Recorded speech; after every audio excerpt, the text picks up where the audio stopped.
এই ছেলে, শুনে যা। কোথায় যাস? মিছিলে?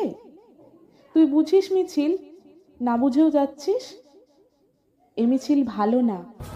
দেখবি রাজপথ রক্তাক্ত হবে, মায়েদের বুক খালি হবে, মায়েরা চিৎকার করবে। ছেলেটা চুপচাপ থাকে, অবশেষে বলে, ওরা যে বললো মিছিলে গেলে একবেলা ভরপেট ভাত খেতে দিবে। এই শহরে মিছিল হোক, মিছিলে দুবেলা ভাতের দাবি উঠুক।